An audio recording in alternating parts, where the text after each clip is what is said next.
maybe.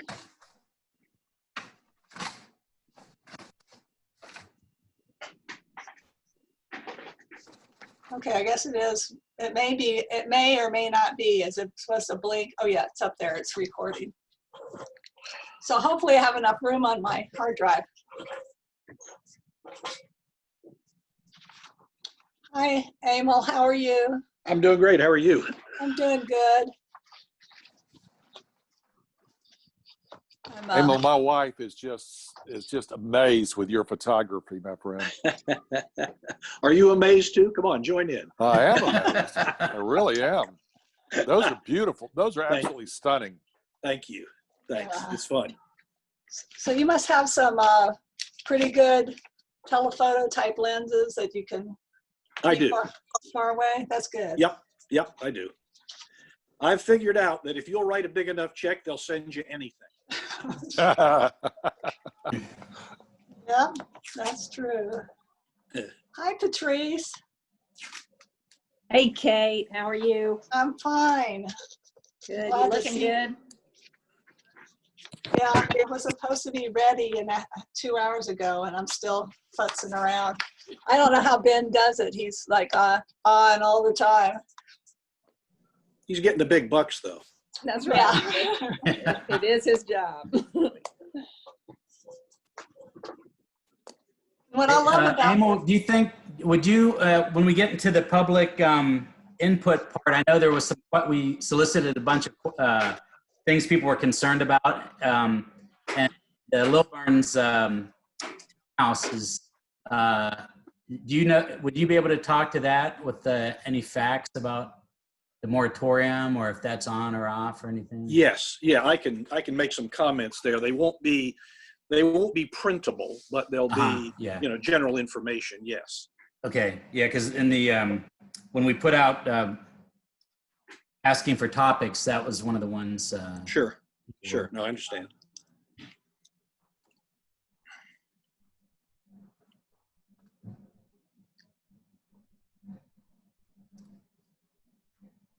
Yep, townhome building is a very high profile issue for lots of folks, and it should be. Yeah. In an area like this that is so built out already, if we were 20 miles east of here, it's like a free-for-all. But because the area is so built out, the amount of unbuilt space or getting rebuilt space really becomes a bigger issue.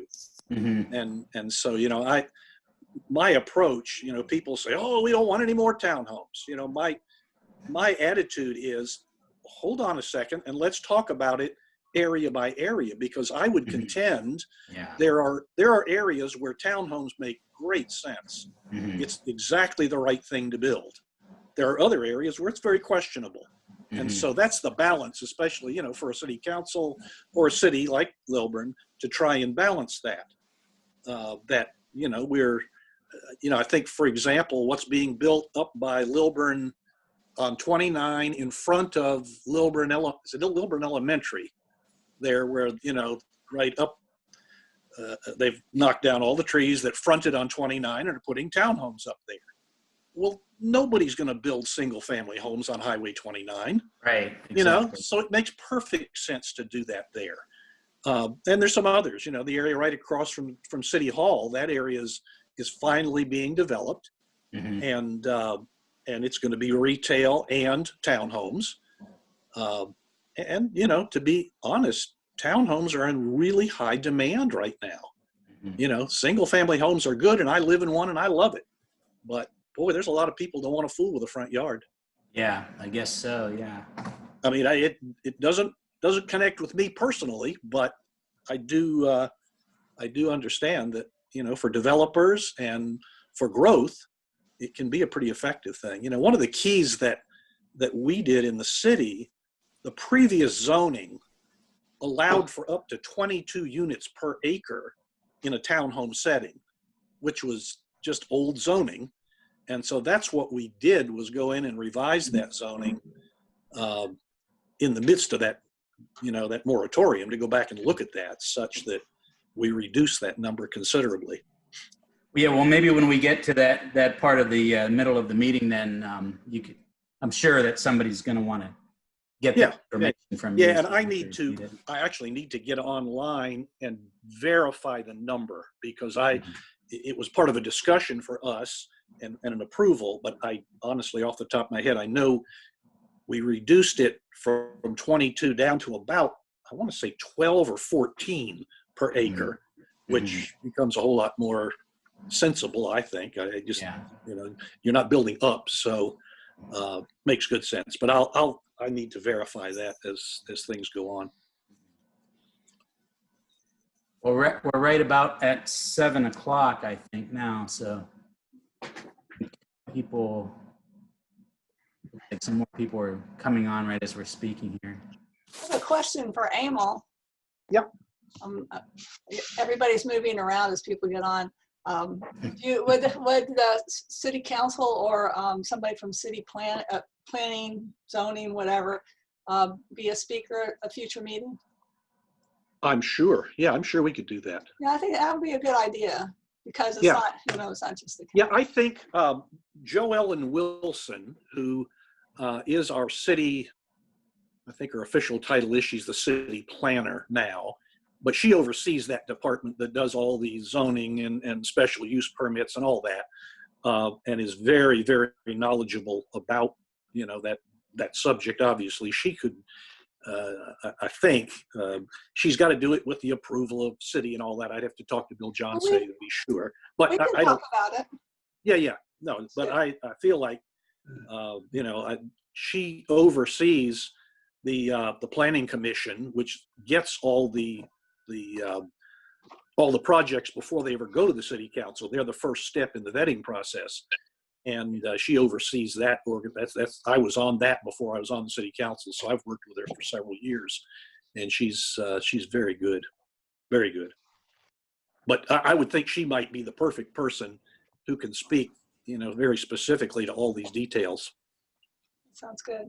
Well, do you want to wait a little bit longer, Lauren, for people to show up? I don't know. What do you think? Does it look like? Let's give it one more minute, maybe, and then We'll do that. We'll get online here. I know Commissioner Koo probably has to get going. I think, right? Just right at the beginning of the meeting. I'm all right. I don't really have anything prepped, so. That's fine. Okay. Yeah. Well, Start whenever. okay. Well, I'm Kate Pittman, as some of you know, and I'm afraid that I'm going to be reading, so I taped this to my computer. I'm going to say that I moved here with my family 20 years ago, and the reason we chose Lilburn was because we like the mature landscape, which is a code word for trees. And then, of course, right, in those 20 years, there's been a lot of changes, of course. And the first one that's the most important to talk about is the decline of our commercial districts. And then the clear cutting of large wooded parcels. So that doesn't only remove trees, but it also removes habitat for wildlife. And with the clearing of new subdivisions in our area, it's often accompanied by alarmed postings on Nextdoor by people seeing foxes or coyotes in their yard. And it's also accompanied by an increase in the number of dead deer on the side of the road. So that's kind of just a preamble. There's three things I want to talk about. One of them is the commercial areas. There's residential areas. And the third is what I call county properties, which is parks, roads, and sidewalks. And it's just kind of to go over why we're doing this. Focusing on the two commercial areas on Five Forks. Of course, there's more than two on Five Forks. It depends. There's no limit to where this goes. Mountain Park and this group can go as far as it wants, and it's not just at Five Forks. Of course, we go to 78 and 29. But just looking at the two commercial areas on Five Forks, one of the things that really grabbed me about the area was that we've lost a lot of, even before the pandemic, we lost a lot of businesses. And so that leaves us with a lot of storefront vacancy. And then when things come in, it's obvious because of what's built that there aren't any architectural standards for commercial buildings in the area. So new commercial buildings don't actually complement existing structures. And it's a little helter-skelter, and it's kind of erasing the character of the area as things replace other things and they don't look like there's a plan. There's some ugly commercial buildings that appeared in all those years while we weren't paying attention, and we didn't insist on architectural standards that give street appeal, which we'd like to try to do. And if these buildings had street appeal, then it would increase the value of our community, not just our homes, but the whole community. A couple of years ago, I posted a question on Nextdoor, which was just Mountain Park, is there a plan? I might have misquoted myself, but that led to eventually, I got a lot of response, and that led to basically to this group, the Mountain Park Community Association. And so at our next meeting, October 5th, our guest speaker will be the planning department, and they're going to talk about options to retain or reclaim the character of our area through zoning options, which include overlay districts. So talking about residential areas, where I live, near Knight Elementary School, the neighborhoods are so well disguised that the drive down Lewis feels like you're driving through a national park. I mean, yeah, it's just a little bit, but it just has that feeling. And that's what attracted us to buy a home here. The uncleared right-of-way and the residential side yards, they're right there. I mean, you're driving down the road and you kind of feel like you're going through a forest, but right next to you, if you look past the trees, you'll see that there is that there's houses right there. So you need to get some people to mute themselves. Yeah, I think you should be able to mute everybody. Oh, I can't. I've got stuff over here. Anyway, so what we want to have is this. We got a phone ringing. We have stuff happening. So what we have is a natural buffer. The uncleared right-of-way and the residential sides of the yards that are up against the street leave a natural buffer, and that's what makes it beautiful. So people live here. It's not like we can't tolerate development, but when we lose the forested effect of the street, that's a street appeal thing, and it's all over Lilburn Mountain Park area, and that's something we'd like to find a way to preserve that. Since Lilburn is a desirable place to live, saw a posting that said it was number 4. I don't know who's rating, and I thought, well, surely they mean, you know, the city of, and then so they said, nope, really, Mountain Park right here. So since Lilburn's a desirable area, well, we're going to have, just like Emil was talking about, we're going to have new housing development. It's inevitable. So the way things are currently zoned in the county, and I assume in the city of Lilburn as well, we historically haven't placed a value on the forested areas or in the character of the area. So that's something that if we don't try to figure out how to put that into future development, we are basically guaranteeing that the remaining parcels of forest will be clear cut as new subdivision. And when I say clear cut, I mean all the way to the road. And you know, you can plant beautiful entryways and all of that, but it's not the same thing as an 80-year-old tree or better. So as far as this zoning goes, we're not the first community in the country to deal with this. Been looking at some things online. North Carolina has done a lot. And I think there's even some communities in Gwinnett County that have.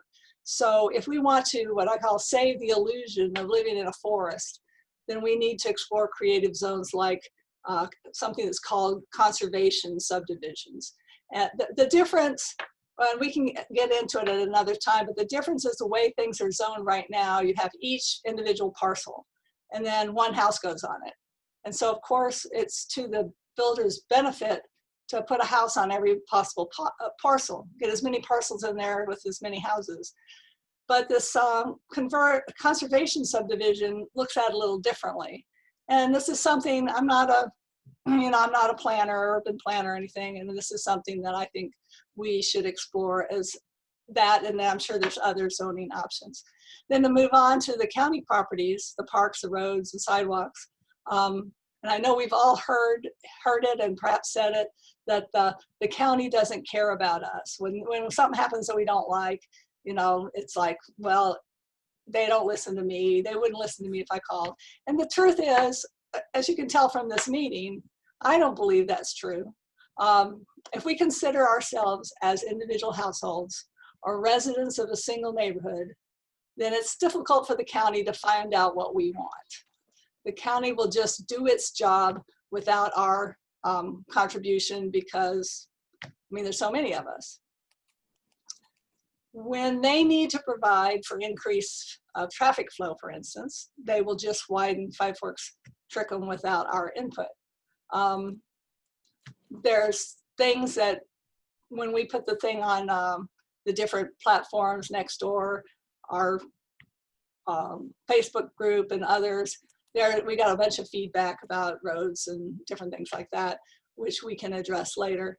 If the county needs a place to put a ball field, they'll build that ball field on the land they own without talking to the local population to find out what we need or want, because we're all individual houses in individual subdivisions, and how can you do that? So they're depending on us to keep track of what's going on and to step in. So that's kind of where this group comes in. If the county had somebody to talk to, or as a group, then we could have a voice in this. If we form a group that represents the larger area, then we'll have more eyes and ears on the lookout for plans and permit applications, and our voices will be heard. So the preservation and enhancement of our quality of life depends on being an informed, engaged community. And by you showing up today, that is contributing. Just showing up is 90% of it. And I really appreciate you coming. I really do. And just by attending, you've done a lot. So I'm going to hand it back to Lauren and to Ben Koo, and I'm going to mute myself. Did you want to say anything first, Ben? I just wanted to reiterate the sentiment that we're happy that you're all here. Biggest challenge is getting people organized and getting this body together. But I really have a lot of hope that this group will be able to have political power in order to indicate what it is that you want in this community, and dictate how you want to see the neighborhood and the area grow and change over time, because things will change. The question is, how much input are we going to have in that change, and having a hand in managing that change. So thank you all for being here, and I'm happy to answer questions later. Okay, so we'll get to, if people have questions, I guess a little bit later in the meeting, we can deal with that. Basically what we're going to do, we're partway through the introduction part here now. We're going to cover a little bit about what we've accomplished so far as a group, and then what we're going to be working on. And a lot of that's just kind of in the brainstorming stage, but there's a few things that we're concretely working towards. Then at probably about 8 o'clock, the candidates for the chairman, Gwinnett County chairman position, are going to come and just introduce themselves. So they're going to have, it'll be David Post and Nicole Hendrickson for Gwinnett Commission chair position, which As Charlotte Nash is stepping down, then that position is open. And that'll be November 3rd when you have the chance to vote for them. The format is not going to be a debate. It's just going to be a chance for you to see them and hear them. And they're each going to get 5 minutes to kind of introduce themselves, and then an extra 3 minutes if they want to speak to a whatever issue they feel is important to talk about. So that'll be a little bit late. That'll be basically near the end of the meeting. And then, so basically what we've worked on, what we're going to be working on, and then we're going to get into the community discussion, which to me is probably the most important part, is just getting more feedback from the community, because we want to hear from as many voices as possible before we start to kind of solidify our vision plan or kind of put a stake in the ground, because at some point there may be some people that don't like the way we're going, or at some point they might feel that there's something important that we didn't include in our agenda because we just didn't know about it. So that's what we're kind of looking for in this meeting. And we've got some stuff to get us going on that, but hopefully other people will have some stuff. Emil will, Powell has agreed to maybe answer a couple of questions about what's going on in Lilburn. So getting on to what we have accomplished. But before I forget, though, we are looking for volunteers. So anybody that, this has all been a volunteer effort. And so anybody that has a skill or an interest that they'd like to see our group do, and they want to get involved and maybe spearhead a committee or just give more input as a steering committee member, that would be fantastic. For instance, just as an example, we don't have to do this, but if somebody wanted to have a community vegetable garden, they were really into that, they'd be welcome to come in and start trying to get that on board our group. There's many other things. So I'm going to try not to just read through all this here, but basically what we've done so far, we've had several meetings I'll talk about, but we've made contact with the commissioners and primarily Ben Koo, but we've talked to other people. Let's see here. It worked through the pandemic. We started right about a year ago. It's almost a year now. We had our first meeting. And when the pandemic hit, we kind of went dark, and thanks to Kate and Mike Gosowski kind of continuing to call people up from the original meeting or two, we were able to keep it going on Zoom and have virtual meetings now for almost a year now.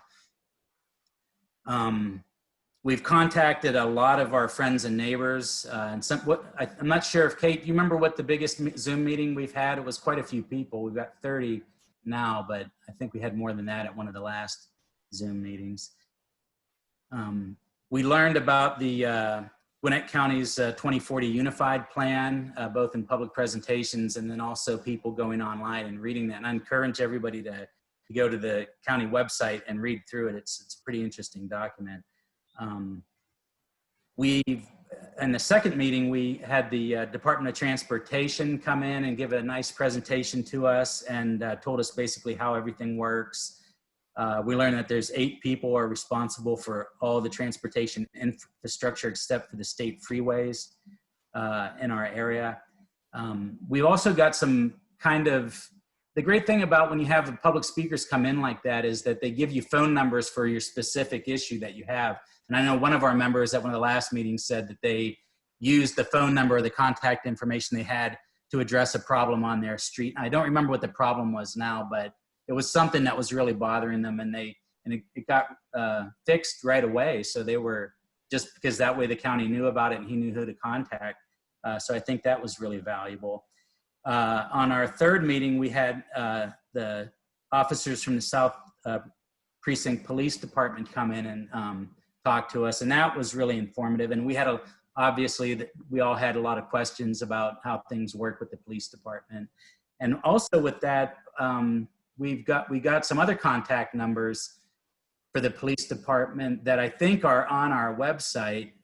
For instance, everybody knows about 911, but there's also a non-emergency number to report crimes. For instance, my community pool was vandalized a couple times, so we reported that to the non-emergency number because it was after the fact. It was the next morning when we found out about it. And so we got incident numbers. In other words, there's official police reports on it. And then we did, through that contact, the police, I guess, is it the sheriff's departments? The police, Gwinnett County Police Department can assign an officer to do an extra patrol in there. If they don't have any calls and they have free time when they're doing patrol, they can either sit and look to write parking tickets or something, but they can also go to places that have been vandalized in the past or where there might be crime issues or something like that. And my understanding is they do log to that location. And so you could, if you wanted to, you could follow up and see how many times the officer had been there. So that was something that I did. And so that came directly from that meeting. Lauren, I just Yeah. want to say that the video from that is on our webpage. Or Oh, great. Okay, yeah. So it's actually really informative if anybody wants to go there. There's another number you can call for nuisance houses on there, and then the other number was for anonymous tips. And so you get the impression that one of your neighbors is selling drugs, and you have something more than just a gut feeling, but you've seen certain activity that you believe that, or they're causing problems, you can call that anonymous tip number and they'll go and investigate it. So that, I thought that was pretty good. It's better than just having a patrol officer go by. And on our fourth meeting, that's this meeting here, and we'll be getting input from the community. And then on our next meeting, which is in October, Kate, do you know the date off the top of your head? the 5th. The 5th, October, oh, here it is, yeah. October 5th will be the planning department will come and talk about what they do. And that will be a great one, especially for the issues that we're kind of concerned about. My main concern is, having moved here 2 years ago, I've seen in several other cities change that happens. And if you don't get ahead of it and kind of put down firmly what your expectations are, it just kind of happens to you. And basically by the time that you find out something's happening, it's already pretty much a done deal. It wouldn't even be fair to the people involved to pull the plug at that point because they've already invested so much time and money in getting it going. And all they have to do is follow whatever the rules are, the laws are, but they don't have to go beyond that to inform people of what their big master plan is. So if we can give them, whether it's legally or through rules and regulations or just through allowed voice kind of guidance on what we want, then usually they'll try to work within those things and plan well ahead of time on what they're going to do. Or they may have a couple projects going throughout the country, and they might have one that would fit perfectly with us because of the guidance that we've already given them as to what we want. So let's see here. We kind of have a loose steering committee going right now, and we have some people that have volunteered to help us with setting up a nonprofit. And the main reason to set up the nonprofit, and there's various different kinds, and I guess we're going to have a low-level kind of community association nonprofit. Primarily, one is so that the liability is on the nonprofit, not on us. Like as Kate said, we're not city planners or anything like that. So if we advocate for something, we're just citizens doing it, and we're not. That nonprofit kind of protects you from frivolous lawsuits or whatever. The second thing is too, if we wanted to have create signage on either side of our area, we could raise money for that, and it would be for a nonprofit. But we're really not looking at handling large amounts of money by any means. But if we wanted to make T-shirts or things like that, or pay for printing or something, we could do that through donations. Hey, Lauren, Yes. we'd also pay for our own Zoom account, which I think Yeah, Ben would be happy exactly. if we did. Yeah. And maybe even some things like SurveyMonkey. There's a bunch of things that I have a list somewhere under this pile of stuff that would add up to some money. Also, the incorporating costs money. And so right now we have absolutely zero money, but with the people that we had volunteer, we had an accountant with experience, setting up a nonprofit. We have an attorney. These are both local people who has set up nonprofits. We also have somebody who works with nonprofits and advises them, and he's also helping us. So we've got a lot of people who've come forward and said that they would help Also, and they like the idea. We had volunteers put together our websites, the first iteration of the website, and then moving on to what we have now. And then the logo was donated. And also all the data entry for the mailing list and everything like that has been, I don't know if people want me to mention their names, I can, but the people are compiling all the data and managing that for us, which is something that I really appreciate because I don't even know how to do that. So let's see here. We're at 7:30 now. So yeah, as I said, that's the main thing that we're working on. I want to kind of stay on time here and give us plenty of time to work. So I'm not sure if I'm going to mention all the specific things, but there's so many different things that we can do if we have enough people to do it. Some of the things that people want will probably come up in the next section of our discussion here. We are looking for more diversity because our area of the county, or the county in general, is very diverse. It's probably one of the more diverse areas probably in the country.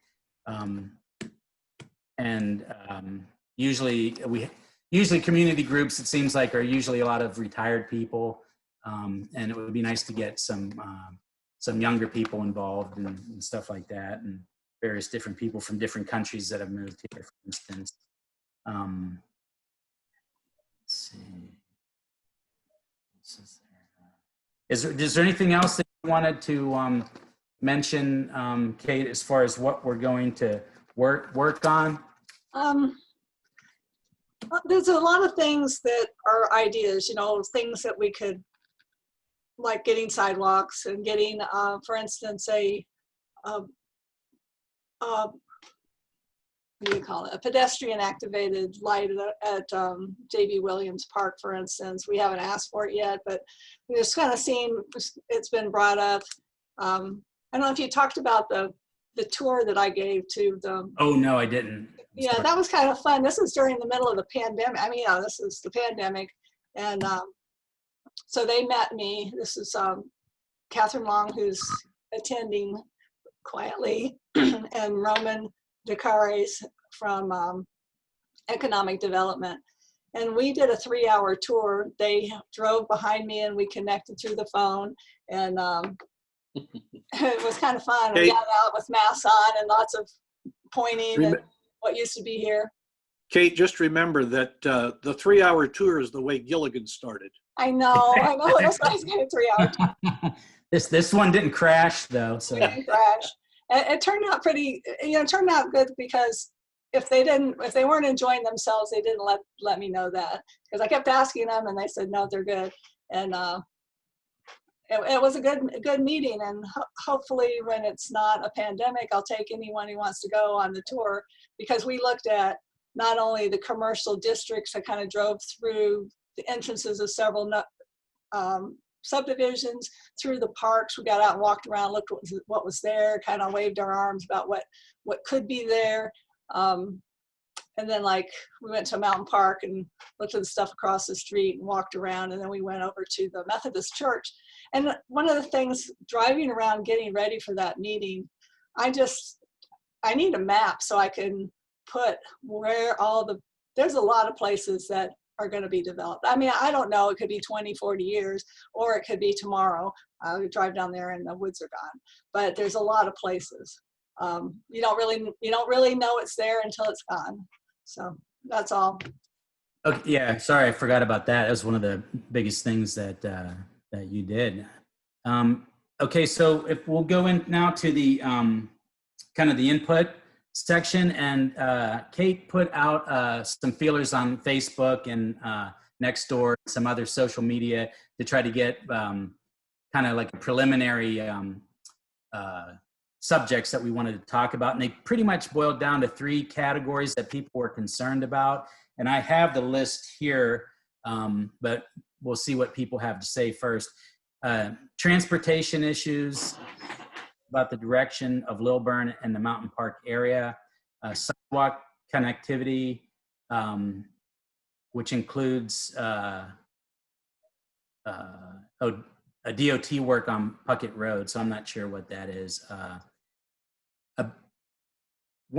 Before my part of it that I'll just talk about real quickly is that Kate pointed out that on Rockbridge and Five Forks, and then also at Killing Hill and Five Forks, Trickham, there's been some things that have closed down, and there's been it hasn't exactly been super energized there, although there's some great local businesses there. And so, like she pointed out to me that, they could either, with the economy the way that it is, they could either kind of turn into kind of a slum if 3 or 4 storefronts are vacant, or they could turn into something really neat. And that's where I'm hoping that we can kind of help stimulate that by connecting some of the sidewalks, or just some real basic. Sidewalks are expensive, but it would be very simple, wouldn't be grandiose at all, to try to use our group to kind of get more attention to what people can purchase in those areas, like getting their dogs cleaned, or getting their meat from a meat specialty store, antiques, things like that. But there's also some infrastructure stuff that we could kind of promote and talk about there. So one of the big things was the intersection on Arcado and Killian Hill Road. I keep hearing that come up all the time. And that is in conjunction with townhouses and developments. So that's not just developments, that's developments with much more density. In other words, more people and probably more cars, things like that. So Emil, would you be willing to kind of fill us in on the status? There was a moratorium at one point, and then could you take it from there and let us know? Yeah, sure. We put, I've been on the city council now for 3 months. So this is all, I wasn't in the midst of it when it started, but living here, I've been on, paying attention to it. The moratorium was put in, and I believe it was either 60 or 90 days to have some time to do a couple of things. Assess how many projects are in place and what's that look like, and take a look at our zoning, because we've essentially got three categories of zoning. We've got R1, R2, and then mixed use. And so it gave our planning department some time to go back and reassess that and see what made sense. And at last month's city council meeting, we approved the changes to the zoning that came in place. And I'm looking here, I put it on my computer screen. R1, which is single family homes, did not change. You can actually build on an R1 piece of property 4 dwelling units per acre. So a quarter acre, and those are the pretty typical, hardly any yard sort of thing. 2, which is both single family and everything from townhomes to apartments, multi-family setting, had been 9 dwelling units per acre, and that was revised to 8, which doesn't sound like a lot. But one of the areas that was really changed pretty dramatically was mixed use. And you made reference to Arcado and Killian Hill, where the townhomes they're not done yet, but pretty close to done. They were built under the old guideline, they were approved under the old guideline of 22 units per acre, which, in a vacuum just sounds like a big number, and it is. We've revised that to 12 units per acre as a maximum for mixed use. And there's room in the new guidelines for up to 18 with a real unusual exception. And we'll see what unfolds there. But 12 is really our kind of the number we're looking at now, 12 units per acre with townhomes in a mixed use project. But And then Killian Hill and Arcado is a mixed-use project meant to be retail fronting on Killian Hill with the townhomes behind. But that change was put in place. There is currently coming up a project, and I know a few folks have made me aware of it, and I think some folks here, on Killian Hill at Lilburn Industrial. That Shell station that sits there, there's a couple of, right up the street from the elementary school. There is 27 acres there looking to be rezoned. That's a project that will come before the Planning Commission. Today's what? Today Wednesday or Thursday? Today's Thursday. Next Thursday night. It will be on the Planning Commission agenda to be looked at, and depending on how that goes, it would go to the City Council in the month of September, that project. My understanding, and I've not seen any documents on it yet, they've put the rezoning signs up, but my understanding is that it is proposed to be single family and townhomes, both. And it ends up being, the math I did, 7 units per acre total. But how that lays out, I don't know. I've not seen any of the drawings. I intend to, and again, it's a Zoom meeting, attend that, the Planning Commission meeting next Thursday night. I would recommend anybody who's on the call tonight who has interest in that. The Zoom meeting is open to the public Thursday night, work session at 6:30. The meeting's at 7. All the details to that are on the city website. You can go in and get the Zoom connection point code and or link's the word I wanted. So I would recommend, I'll be learning about it next Thursday night just as anyone else would. But, our approach going forward, we've got, gosh, I can't quote numbers, but there are about 4 or 5 townhome projects that have been approved that are either under construction or yet to be. And we as a city council will continue to look at what makes sense. We were talking before the meeting started a little bit, and we feel like, for all the folks that always talk about we want more retail and more restaurants and nicer things in the area, and I think, as business people, we recognize that rooftops are what drive that. That's what draws retail to come in and people to build restaurants. So we're trying to have some smart growth in the city of Lilburn, within the city, within the city itself, around utilizing property that makes sense for townhomes. Townhomes are there.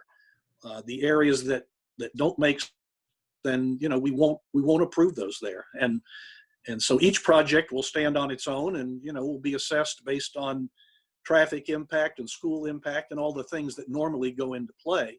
But that project that will come before the Planning Commission next Thursday will be the first thing since the change in our zoning guidelines. There was a question that somebody had. Did you coordinate with the school district on that? Like, just say if most of the homes had 2 kids in those townhomes, which I have. Yes. Oh yeah, absolutely. Our planning department has an ongoing relationship with the school boards, the school district, and always the assessment goes through traffic impact and school impact. There's we've got all the how many folks per townhome, that kind of thing, and what can the schools handle.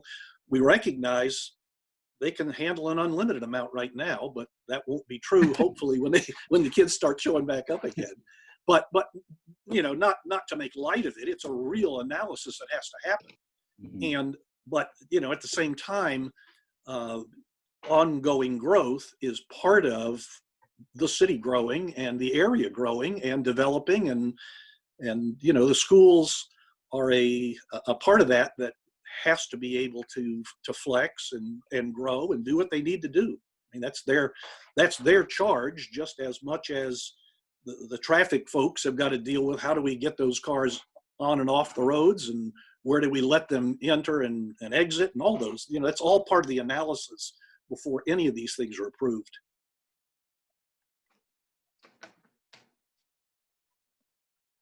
Well, we have some more questions here that people put, or statements people put forward, but I'd love to have somebody that's on here now give us some input as to what they're worried about happening up here, or what they'd like to see happen here, what their concerns are, what they think this group could do to improve their life or quality of life. So can somebody else give us some input or some questions? Don't be shy. We do have Commissioner Koo is here, so if somebody wanted to direct something to the county, they could do that at this point if they need to. Well, I'd like to bring up something. I was waiting for Wanda to do it, but she's not going to. The Killian Hill intersection at Arcado heading south, I guess it would be, coming from Beaver Ruin, crossing Killian Hill. With the Christian school there, Killian Hill Christian School, and right around the corner is the middle school.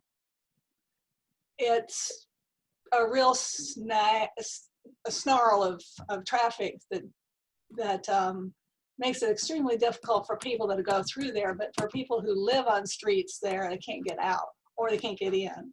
And so I'm hoping, and this is a problem that is a combination city and county, since it's in the city limits, but the county maintains the roads. And so what I was told, and I looked at it, it's true, is that going that way, there's lanes to turn left and there's a lane to go straight, but there's no separate lane to turn right. And so people back up and Oh yeah, no, there's a right turn lane there. You're talking about, you come in front of Killian Hill School, coming up toward Killian Hill Road, right? Yes. That's the direction you're driving? Yeah, But there's, I believe there's two right turn lanes there, if I'm not mistaken. There's 2 left turn lanes, 2 lefts, okay. 2 lefts, 1 straight that's shared. So anybody who wants to turn right to go to Trickham Middle, they have to wait until the light is green, and they're combined with the ones that want to go straight.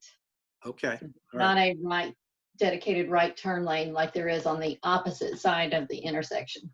Yeah, okay. One bit of information, interesting that area was just brought up. We did just approve, the city council approved a speed camera for the area in front of Killian Hill School, like the one that's been installed in front of Arcado Elementary, which will operate an hour before and through school start, and an hour when school ends, hopefully bringing the speed down in front of Killian Hill School. Separate issue, but that all is part of the way the traffic flows there. Well, part of the problem with the fact that there's not a right turn lane there, the traffic trying to access Killian Hill backs up to the school, Killian Hill Road. It backs up to Killian Hill Church. It gets so Right. backed up. And people who are trying to access the 2 left turn lanes, they will take over the oncoming traffic lane illegally. They will drive through the left turn lane into Jamestown subdivision so that they can get to the 2 left turn lanes. So it's a very dangerous area. Occasionally the city of Lilburn police will sit out there across the street in a neighbor's yard and they'll ticket folks, but they can't be out there all the time. And they put up 2 little plastic posts with there's only 1 up there now because the people drive right around it just to save a few minutes of their time. But it's very dangerous. In fact, last Tuesday I took a photo while I was waiting in line. The car in front of me pulled around with a car and a motorcycle coming. They were driving through their lane. So it's really why they didn't design. Yeah, that all- intersection seems to come up. Sorry, I didn't mean to cut you off. That intersection comes up in every single meeting that we have from a wide range of people there. Yeah, all of the other 3 sides have the same turn lanes. They all have a right turn lane and the left turn lane and the lanes to go straight. But just in this one direction that has a lot of traffic, they didn't design. They design for those who want to turn right or go straight, they have to share the one lane. Okay, hi, my name is Lana Berry, and I would like to say something about that and then move on to the number of houses being built in the area. My son was actually coming from Five Forks Trickham, and at the turn at Killian Hill and Arcata to turn left, he was actually hit and was unconscious at that stop, and the person left. I believe that something actually needs to be done there, and I haven't seen any kinds of police or anything there. So it's something that needs to be revisited because people take the corner short, and that needs to be addressed. So it's looking at how these crossroads and what have you are done, because it brings to my mind that it has nothing to do with this meeting, Snellville, where it's crazy, it's not done right. But anyway, I don't want to belabor the topic. I think it needs to be revisited. But my question is about housing. When you turn left on Killian Hill, on Arcata Road, you have those subdivisions. Then you have behind where I live, there's a humongous subdivision being put up. And I think that this was discussed at a meeting over at Mountain Park. And then I notice now that there's a new subdivision on 29 by the Baptist Church. We're putting up all these subdivisions. What is the proper planning that is being put in place for infrastructure? And why are we giving up all these permits? We're cutting down all these trees. We're gathering no money. And then we have all these things to do. Who's going to pay for all of this? Because they're expenses. They're expenses for road and infrastructure. And you're going to have in this economy where people don't have money. Why are we building? Why are we giving all these home permits? Well, I appreciate you bringing that up because that is a big theme, us getting a say, a bigger voice, not just one or two people trying to contact their elected officials, but to have, a collective voice. So that I'm sure the county will be hearing a lot more from us about that intersection, because I'd say probably 60% of the feedback we got had to do with dangerous crosswalks and that particular intersection. John, this is Elmer Wilson.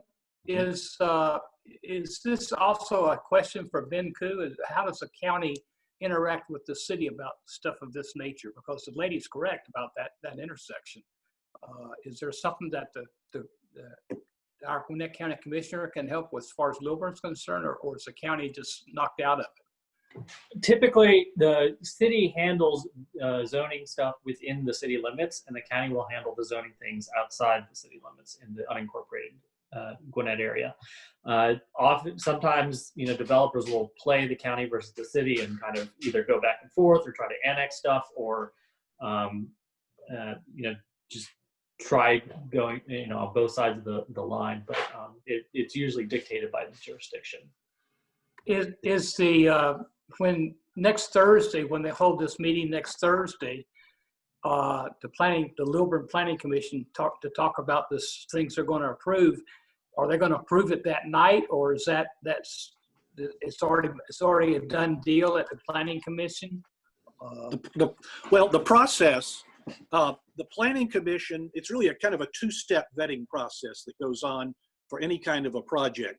The Planning Commission, the project is presented there, and they don't actually approve anything. They recommend. And their recommendation may be with restrictions on it. It may be just recommended as proposed. Those are the things that the Planning Commission does. They kind of, the job of the Planning Commission, I was on it for 7 years before I went over and got on the City Council. And so what we did on the Planning Commission is the project is presented, it's looked at by the planning folks that work, you know, day in, day out with the city, and look at it in terms of, does it meet zoning requirements? Have we talked with roads? Have we talked to the school? Does it meet all those guidelines? Yes or no? And then the Planning Commission, let's assume they say, yes, this seems to meet all the guidelines. They would then recommend it and send it to the City Council. And then September, whatever that second Monday in September, that same project would be then presented to the City Council for approval, tabling, revision, you know, whatever the City Council feels is appropriate. So it's a two-step process. Can I ask a question? Because I'm familiar with City of Atlanta. So I am not a City of Lilburn resident. I'm Gwinnett County. Can I come into your meeting and object if I want to and bring people with me? Because I can listen and then object. In City of Atlanta, you can go in and you can object. We are impacted by what goes on in City of Lilburn, but we don't get to go to the meeting. I want to know, can I come to your meeting? And have Well, a vote? first, much as I dislike it, it's a Zoom meeting, not an in-person meeting. Okay. And so you're welcome to come on the Zoom meeting because it's open to the public. Okay. Understand that the voices we hear in the city, we look first to folks who live in the city. Now, you're presenting something that's traffic driven almost more than use of the dirt driven. If you understand, you know, my point. I've been going through that subdivision, through that intersection. My daughters both went to Killian Hill Christian School and I lived in Stone Mountain. I've been through that intersection for the last 30 years all the time. And I moved to Lilburn 20 years ago and I've been going through it a lot since then.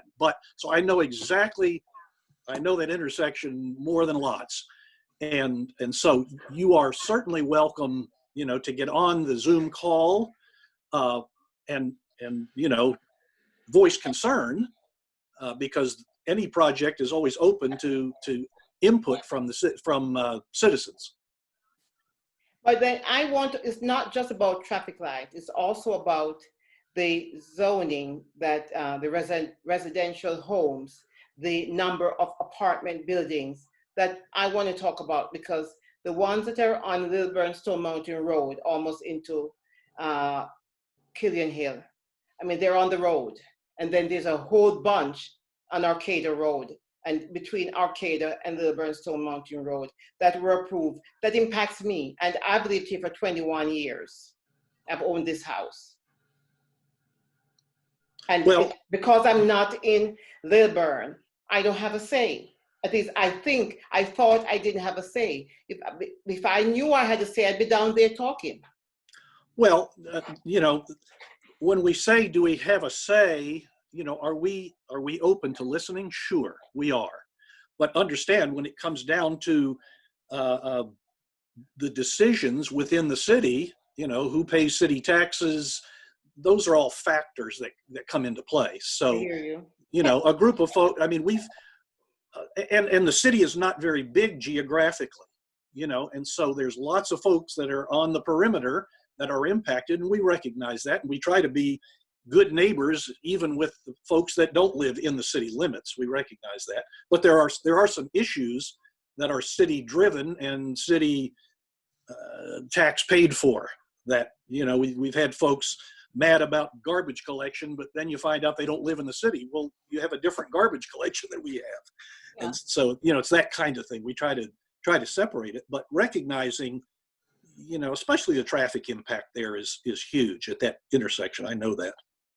And correct me if I'm wrong, but I think that you said that basically if it's a county project or if it's a City of Lilburn project, the commission is going to look at what basically the rules are that are written. And if the project falls within that, barring any extreme circumstance, they really kind of have to Yeah, it's an initial vetting to say, is there something that looks out of line here? And it's an opportunity to meet with the developer and say, what are you planning to do?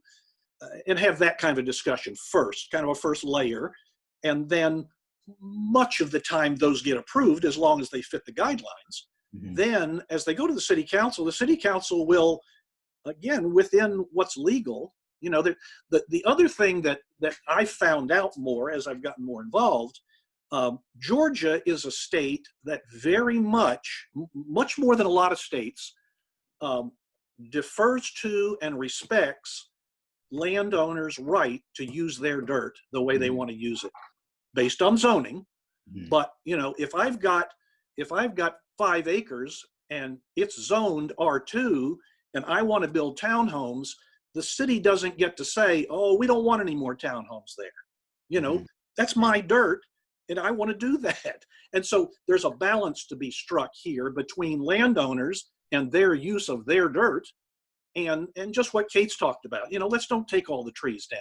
Those are the kind of things that come into a negotiation with the landowner as they're getting, or a developer more often than the landowner themselves, the developer, to be able to do, and we've got guidelines for setbacks and buffering and you know, all those kinds of things, and those are built in just like the county does.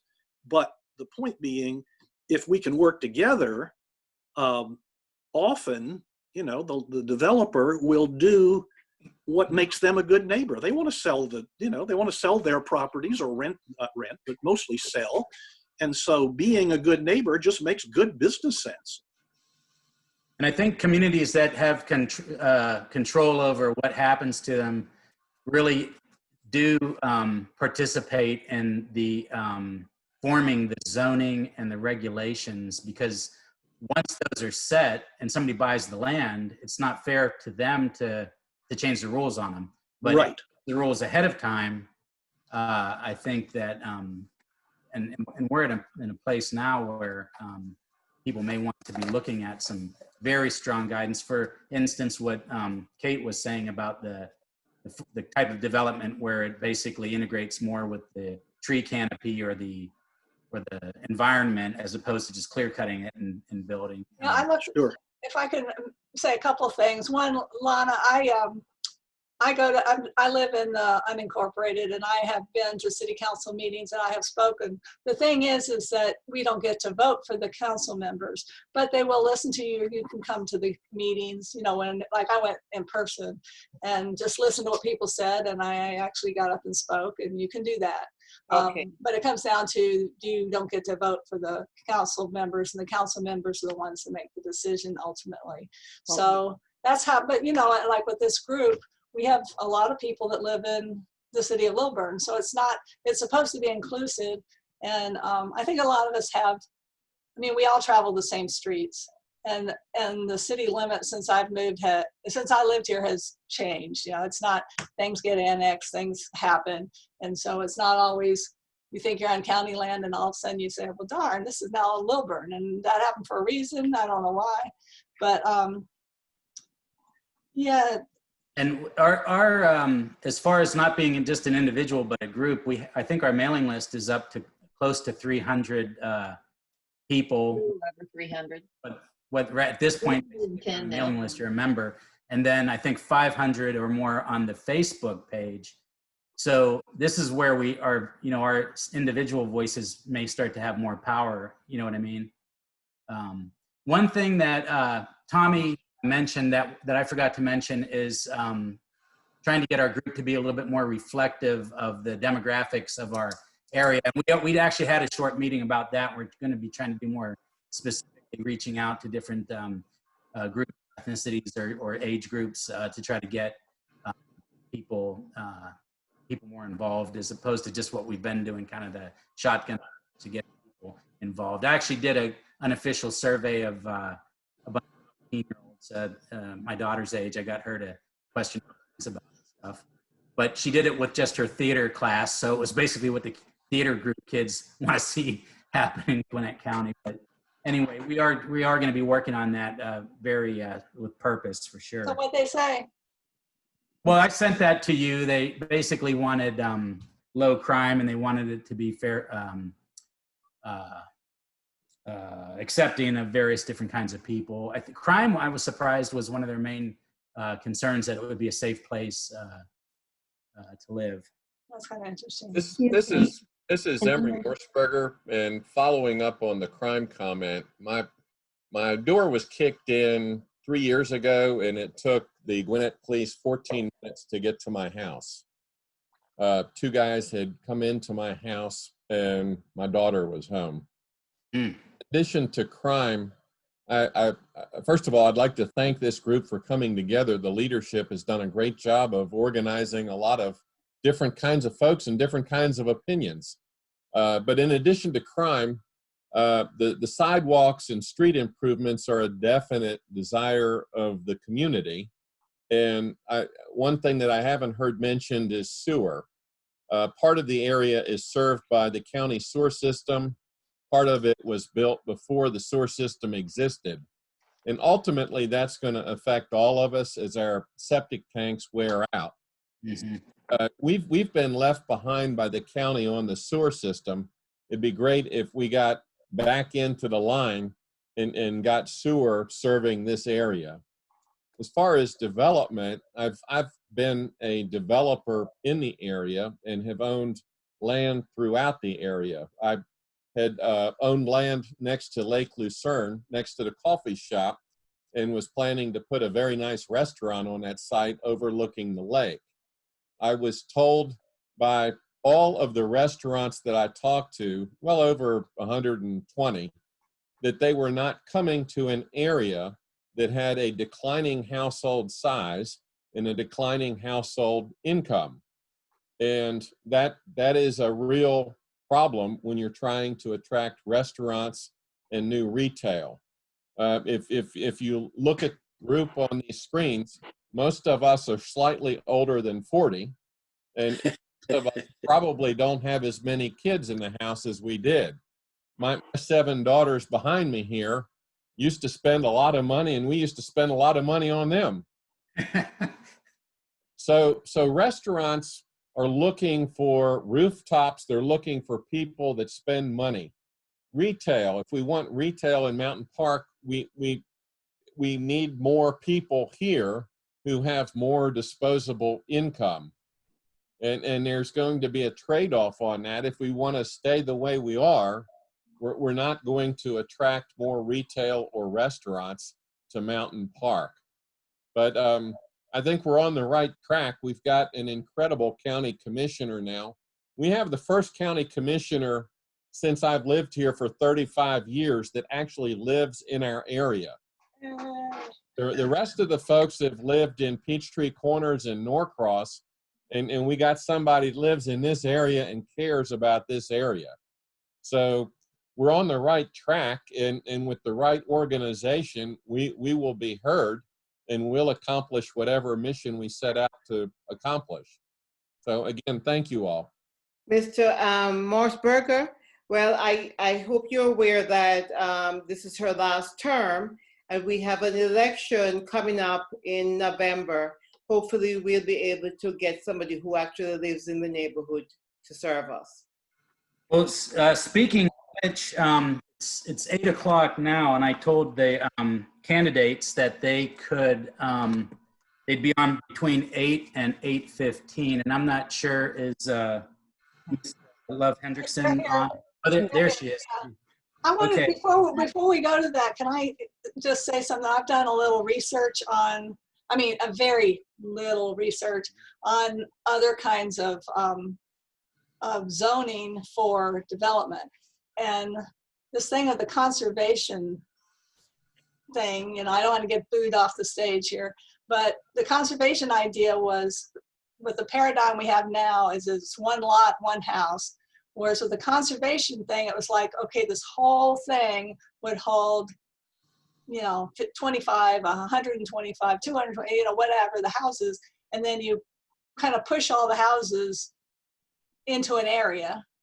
So they're close and they're clustered. And then the rest of the property is in perpetuity reserved as a conservation easement, so that the people in that neighborhood have forest and stream and field and whatever's there, And it's just a different paradigm than what we have done. It would not detract from what's already here. And it might actually attract a whole different group of people just because, it's more nature, more whatever, more community too. There's a community. The other thing was in some other parts of the area of the country, they're doing, in certain neighborhoods, doing, I think they call them ADUs, additional dwelling units, but whatever you call them.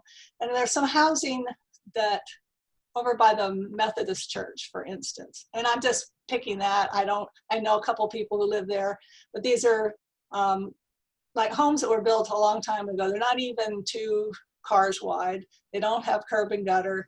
They're, on a slab, small houses on big lots. And a lot of people that are there are original owners that are 90.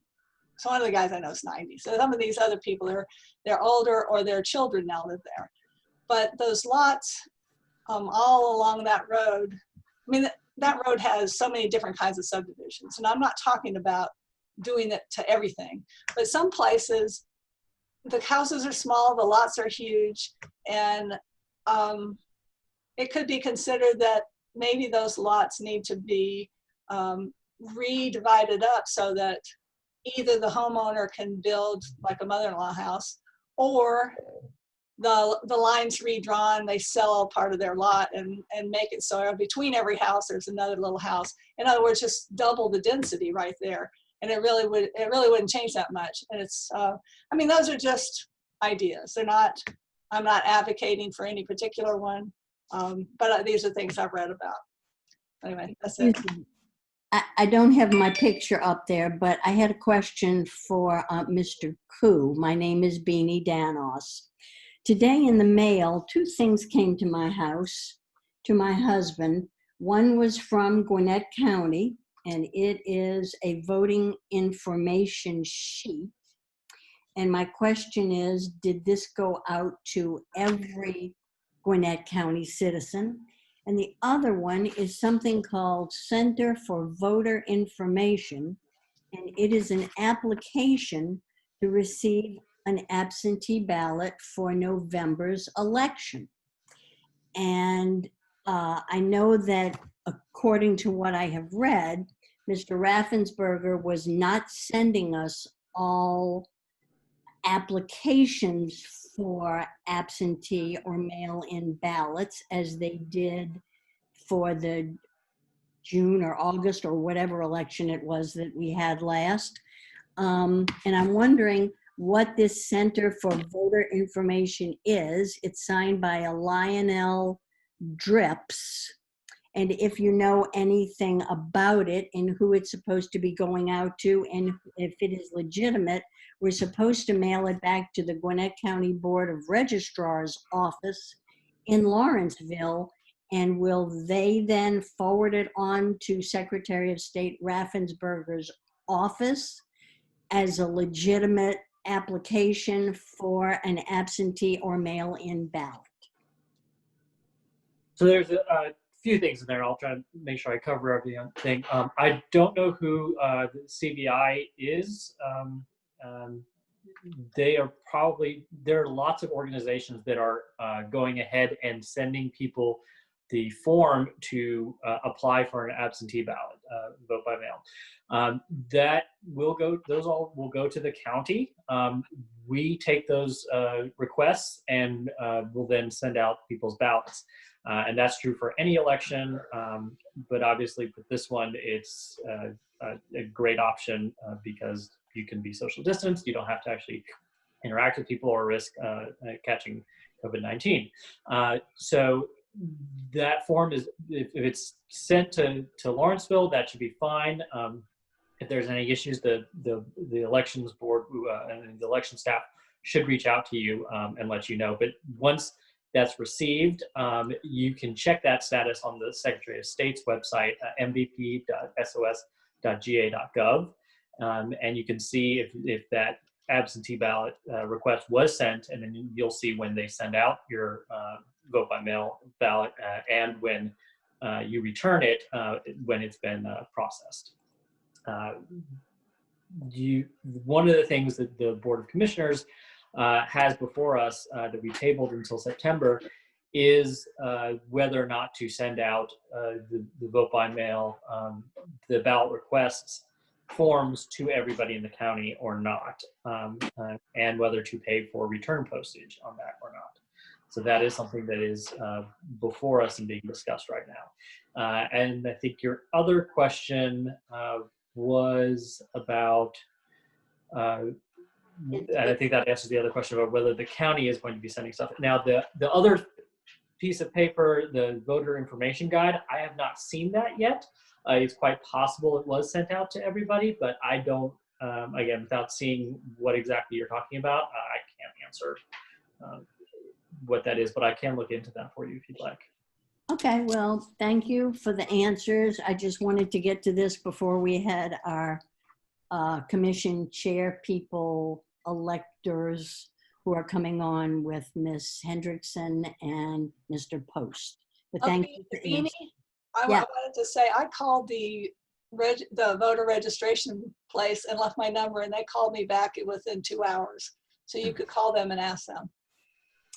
I will do that. Thank you. And then you could share the information with me and I'll post it. Can do. Oh, thank you. Okay, well, we have some time after the candidates introduce themselves if we want to talk a little bit more, if people still have enough energy. As I said in the beginning of the meeting, I'm going to flip a coin for which candidate wants to go first.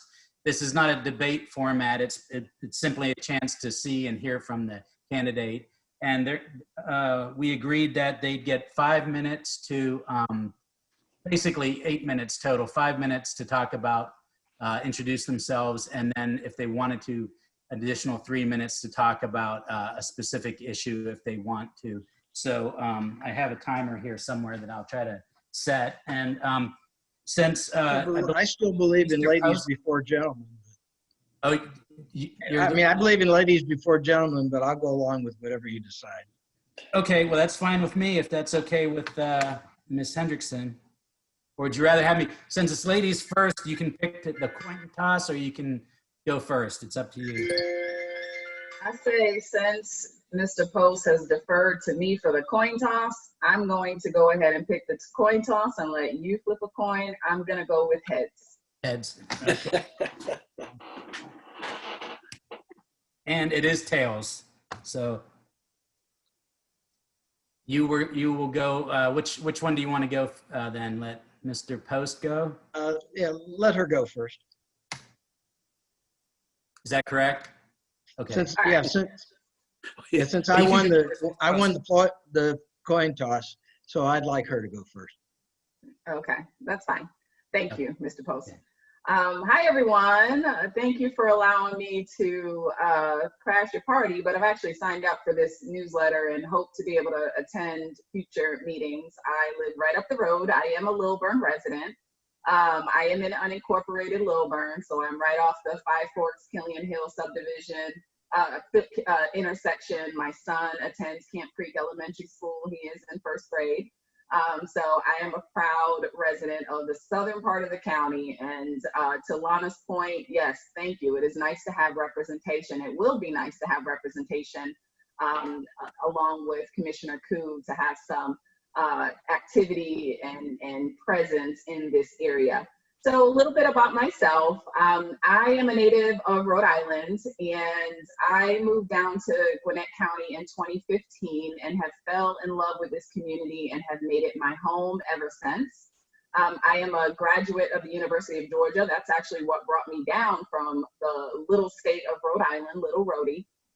By the way, Rhode Island apparently is known for calamari. I just learned that, I had no idea. In fact, when I lived in Rhode Island, I never ate calamari. Actually, I never ate calamari until I came down here to Georgia, and I love it. So, so that's an interesting factoid. But I got my master's degree from the University of Georgia in social work with a focus and emphasis in community planning.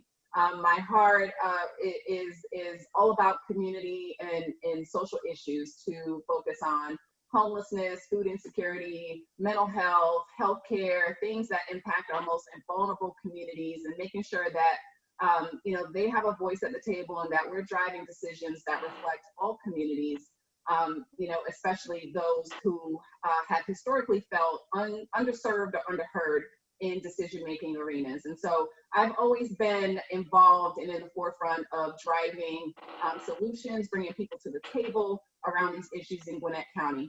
I served for 7 years with the Gwinnett Coalition for Health and Human Services as the Associate Director, where we developed strategic planning around children and families. So it was the arm of Gwinnett County government to leverage resources to effectively impact issues around poverty. And so I was responsible for spearheading countywide strategic planning to involve a myriad of partners: Department of Family and Children Services, mental health, public health, law enforcement, government, all of the entities that create this ecosystem that help communities thrive. Prior to throwing my name in a hat for office, I was hired 5 years ago by Gwinnett County government. I was a division director under the Board of Commissioners office, spearheading community outreach initiatives to build bridges with our citizens and also serve as a voice for underserved communities. I was specifically appointed by Chairman Nash, who had the vision to create an outreach division, and I was tapped to lead that, built it from the ground up. It was something I'm very proud of. We created the Gwinnett 101 Citizens Academy. Commissioner Koo is a graduate of that program. In fact, that was his introduction to government. And he fell in love with Gwinnett County because of that program. And it was a way to give residents a behind the scenes look at how Gwinnett County government operates and build that bridge between residents and their leaders. And that program is still going on. We've also established many other programs that target youth, that target our very diverse communities to help forge and build that relationship so that we can create a government that's transparent, that's inclusive, that's forward-thinking, but also involves the community and has the community in mind when they're making these decisions. And have done that for 5 years before deciding to throw my name in the hat for the commission chair. And when Chairman Nash decided that she was not going to seek re-election, I thought that this would be a great opportunity to continue my service to the community, because this is more of a calling for me, and I feel that service above self has always been a calling. I'm in the Rotary Club of Gwinnett. In fact, Mr. Post and I are in the same Rotary Club, and I've been called to serve in this capacity, and I felt that I could serve at a greater capacity in this role, and it's something that I'm really looking forward to and really excited about. Very active and involved in the Chamber of Commerce. I helped to start the Young Professionals Program to help give a voice for young professionals in the county.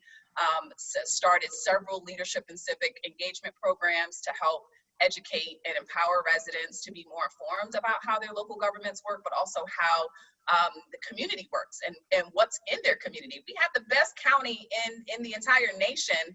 I'll say in the state, but also in the nation. People come to this community because all of the great things that we have in this county, and we need to continue making it the great place to live, work, and play. I was happy to sit in on the conversation and hear a lot about economic activity and housing and density. And the truth of the matter is, so and Emory and Emory could attest to this as a developer. Because I get questions a lot about, well, how do you feel about high density development? And how do you feel about XYZ? And here's the question that I have to put back out to people is, well, do you want high density development or do you want urban sprawl? And it sounds like people don't want either, but the truth of the matter is we're about to be the most populous county in the state of Georgia, and we have to have housing stock to house people. And to Emil's point, yes, developers are landowners. They have property rights. So it's up to leaders, whether you're in municipal government or county government, to work alongside our partners to develop smart solutions on how we could manage the growth that is coming our way. We can't keep our head in the sand when it comes to managing our growth and managing development. We have to update our unified development ordinance to address urban sprawl, but also, you know, we have to address high density development, and it may be a necessary evil if we're going to manage both traffic and congestion. And if you don't want urban sprawl, then you have to consider urban high density development as a way to counteract that. And here's another factoid, Lana, and I've heard a lot of the people talk about, well, we're cutting down trees. Well, did you know that we have more trees now than we did in the 1970s? So Gwinnett County was a very rural county, and we didn't have trees like we do now. So we do have a lot of trees, but we do have to take into account when we are creating development, whether it's mixed use development, that we conserve and protect our green space. I am a proponent of the environment, and I do feel that if we have any development, that we need to include green space in there. We need to protect those assets. But if we're not smart about our development and how we manage the growth, urban sprawl is going to creep into your neighborhoods and take away those trees and that green space. So what are we left with? Well, we're left with having to decide where we're going to put this development, be strategic about it, make sure that we put it along transit nodes, and there are areas and job centers like Gwinnett Place Mall and Tech Parkway and you know, other parts of the county that can support that type of density. So it's really about how do we best work with developers, work with community improvement districts, leverage their expertise to really be smart about our zoning. That's really important to me because of the growth, and I want to make sure that we manage that, continue to make this the best county to live, work, and play for whether you're young, whether you're grandparent, you know, whether you're a retiree, whether you're a baby boomer. I think there's something here for everybody, and we need to continue making this the best place that it can be for everybody who chooses Gwinnett as their home. And so I will stop there because I'm not sure if I wasted all my 8 minutes, but I will stop there and I will yield my time to my opponent. Thank you. Okay, Mr. Post, go ahead. Thank you, Nicole. That was very nice. She always does a great job. You're a real sweetheart, you know that. I moved to Georgia in 1970, so I've seen a lot of things happen. I'm from Akron, Ohio. I went to Akron University for about 5.5 years part-time. I was a psychology major. And unfortunately, my father passed away when I was 13, so I've been working pretty much from that time on, doing something. Paper boy, working weekends in a bakery while I was going to school. And but anyhow, I got into law enforcement with the Summit County Sheriff's Department. I was a communications specialist. And I was on the way to the Lake City, Florida Police Department when I stopped in Atlanta to visit my older brother. And I looked around, and this is in 1970. I said, you know, this is a really nice place. There's a lot going on here. There's a lot of potential. And I decided to stay. So I called Lake City up and apologized and told them I wasn't coming. Got a job at a psychiatric hospital working with drug addicts, problem kids, alcoholics, while I was looking around to figure out what I wanted to do in law enforcement. As a matter of fact, I opened up an alcohol unit for the hospital that I was working for. And I went full-time with the City of Roswell Police Department. Did about everything that you can do in law enforcement in a small town, because in a small town like that, the uniformed officer is the detective, he's the crime prevention specialist, and he's also the psychologist because he has to talk to everybody about everything. I started my security consulting and investigations company in 1972. And in 73, I had to make a decision because business, it got so busy. So I quit the police department in the end of 74. I got sworn in as a reserve deputy with the Gwinnett County Sheriff's Department. They just retired me 2 months ago. I'm the longest running reserve deputy, I think, in Southeastern history. About 46 years, I believe it is. And what I do is I go into companies and I do a lot of consulting. And when they call me up, they don't ask me what I'm going to do, how I'm going to do it. They call me up and ask me to come in and find out what the issues are and then come up with some solutions. And you have to do a lot of investigating. It's good to have all kinds of plans and ideas, but you have to make sure, one, that the plans that you have will work, that you can make them work, you have the backup to make it work, you have the finances to make it work, and you have to have the people to make them work. So there are a lot of things going on in Gwinnett County now that need a lot of investigation. They need a lot of attention. And the top of my list is safety, community safety. If the citizens don't feel safe, it's not going to matter whether we bring in more retail, whether we clean up certain malls, because if they don't feel safe, they're not going to go. They're not going to shop. They're not going to ride whatever kind of transportation that we end up with.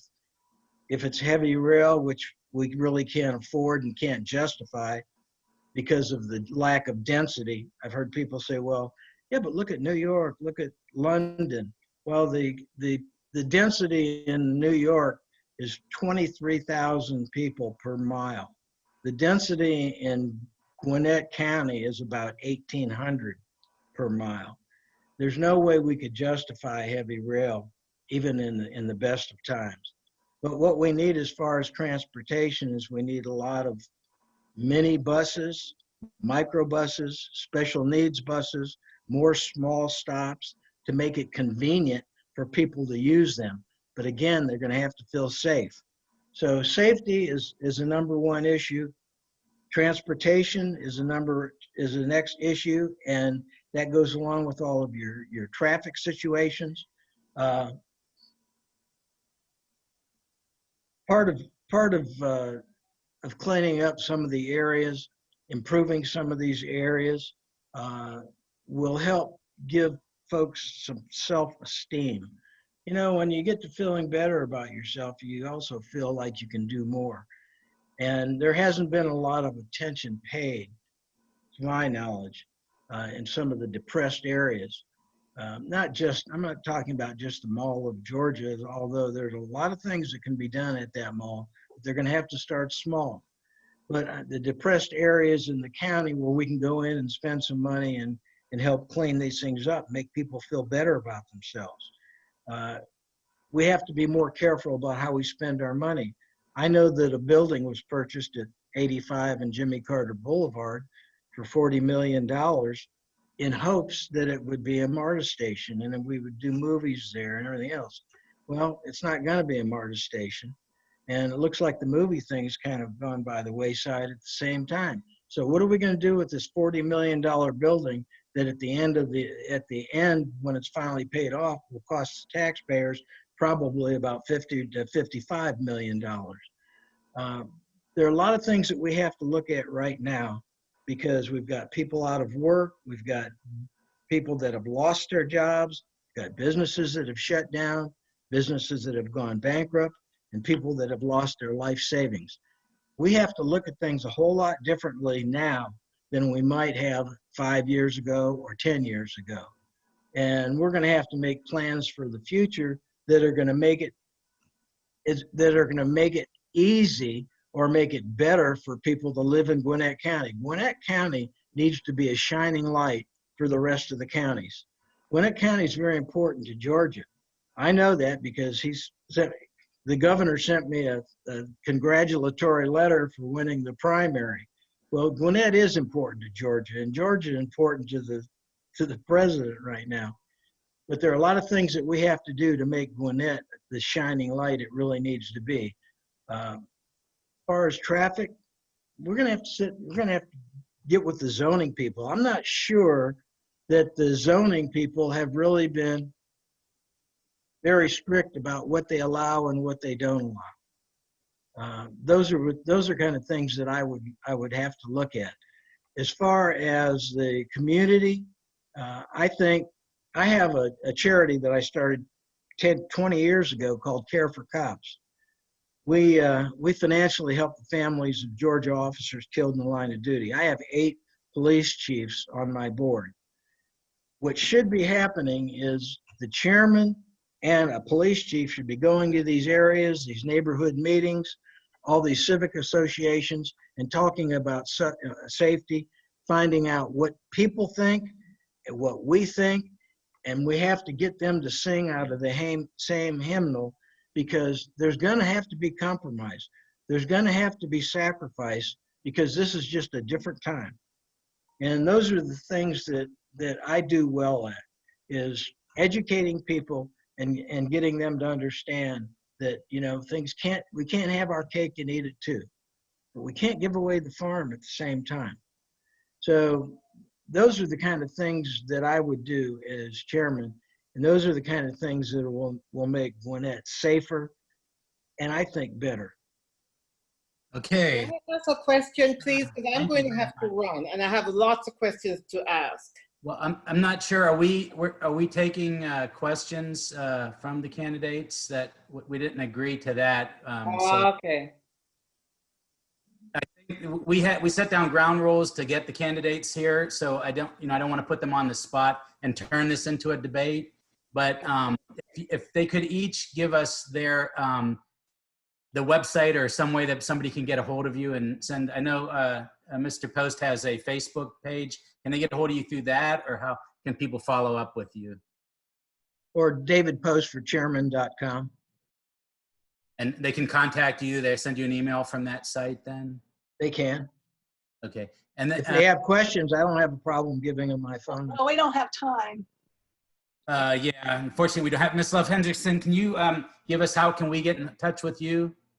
Yes, absolutely. So you can visit me on my website to learn more about my platform at loveforgwinnett.com. Also Nicole at loveforgwinnett.com. I'm also on all social media platforms. You can follow me on Facebook, Twitter, Instagram, YouTube. I'm not on TikTok. I won't do TikTok. But any of those mediums, I'm happy to talk to you if you want to reach out. And Lana, I'm happy to answer your questions. You already know that. Well, I appreciate both of you stepping up to run, because I know it's a difficult thing to do, and so appreciate your service for both of you. And thanks for coming. Thank you. Okay. I think. Thank you for having us. Kate, do you want to? What do you want to do at this point? Then I think we ask people a couple more. For more input if anybody has anything urgent. Otherwise, we could wrap it up. But no, I'm good. Does anybody else want to do something? We do have David and Nicole here, but we had decided specifically that wouldn't be any kind of debate issue. So if you wanted to do that, you could also send us an email and we can forward it for you. And I wanted to show you if you did not get an invitation to this meeting with a link on your through your email. That's our email address and our website. Can I have just one question for Ben Koo? Oh, sure. Yeah. Okay. Ben, hi. Listen, I know you got my email. Since I have everybody here and I have somebody who is connected to the governor, I need to ask a question about masks. Because Gwinnett County is in a bad situation. Georgia is in a bad place right now with COVID. I am in the category that has to be very careful. So I'd like to know, I'd like to have Mr. Post as the governor and ask Mrs. Nash, when are we going to impose a mandate for masking? We need to have that at the parks, at everywhere. So I'm asking you, we need our kids to be out of school. We need old people like me to be protected. I want to see a mask mandate. So can you bring that message for me, please? Thank you. I will definitely pass along that message. Thank you. If anybody wants to get a hold of our group, the easiest way is probably go to the mountainparkcommunity.us. That's the website that Kate was holding up. Or they could try on Facebook. It's facebook.com/groups/mountainparkcommunity, which he's holding that up there if you can see that. We can also try to forward stuff for anyone that doesn't know where to get it through to Yeah, if you please give us your email address, because that way you'll get some summaries, and we'll know that you really are part of this. And I mean, it's not like you have to. I don't know. You don't have to do any special thing other than it just would be nice to know how to get in touch with you if we have a special meeting. If we later down the road, if we want to have a election, if we do this incorporating thing, then we'll have officers and that sort of thing. And it'd be nice to have, instead of just 5 or 6 of us plotting our little thing, it would have more input, because like I said, I didn't study this stuff. And there's plenty of people out there in the community that have experience being part of an organization, maybe helping put together one. And, if you volunteer to do anything, it's not forever. You can step in and step out. But even just coming to this is great, and I appreciate it. Yeah, the way that we put out announcements on Facebook and social media for the big meetings like this, but then we also have kind of like planning meetings and brainstorming meetings, and I guess they're called steering meetings or something. But we notify just the people on the mailing list for that. So that's why we need to get people's email, anybody that's interested, and that way you'll be getting, you'll get on the inside track with what we're doing, because we don't want to be just 3 or 4 people coming up with just what we want. That's not. Can I ask a question?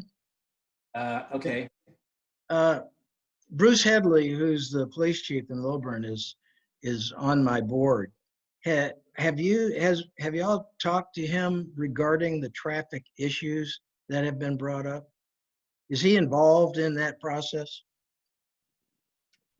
No, mostly this is a new group, and this is our 4th meeting.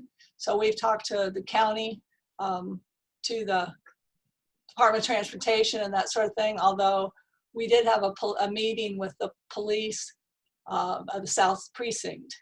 However, like I just talked to Emil about getting city people to be presenters. So I don't know them, but people who live in the city of Lilburn know them. Well, Bruce is a great guy. He's also the head of the Gwinnett Chiefs Association, so he knows everybody, and he would probably be a real asset to bring in, or at least to communicate with, regarding these traffic issues.